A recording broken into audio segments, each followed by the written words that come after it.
Knows really what's going to happen tonight, but here's what is happening on Saturday. 10,000 protesters are expected to converge on the city of Baltimore. The protest is being organized by this guy, Malik Shabazz. He is a Washington-based attorney.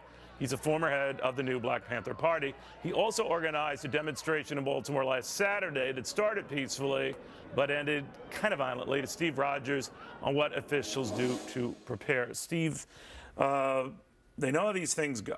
No one ever wants to overreact, but no one ever wants to underreact either or be caught flat-footed. How do they handle it? They're going to have to prepare for the worst and hope for the best. The National Guard is there. You have thousands of police officers. But, Neil, to what end is this protest?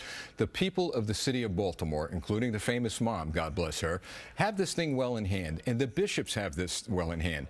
So all of these people from the outside, they ought to stand down. Stay away. The Sharptons, who, by the way, adds more fuel to racism in this country than anyone, at least in my lifetime. I just think about Al Sharpton talking about not agitating a situation is a bit rich, but whatever. Well, we know he agitates. Mr. Shabazz, you know, the same thing. Just stay away from the city. Let the people in the community work with their police. I would have said public officials, but that mayor just lost all her credibility as far as I'm concerned, and I believe the rest of America. But let the people in the neighborhoods work with their police, come together with the churches, with the bishops. They'll do fine. You know, I don't know much about Mr. Shabazz. I do know at the last rally the Senate went awry, he was heard saying, stand down, stand down. I don't know whether that was referring to the fact it was getting too violent, too heated, and he didn't want to add to that, or whether he in fact did. But does his history, or do you know enough about his history that he's just an agitator, or he really is just trying to be provocative and get people to think? Let's say he's trying to be provocative and get people to think. Let's give him the benefit of the doubt.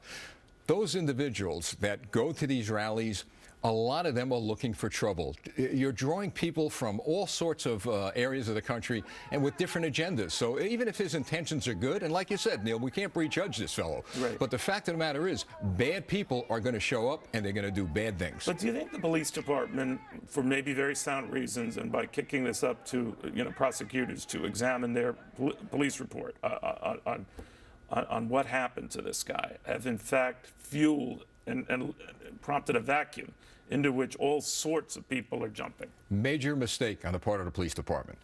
We have to be, when I say we in law enforcement, have to be very transparent. When I heard that, look, Neil, they raised the expectations of people saying Friday we're going to have something substantial.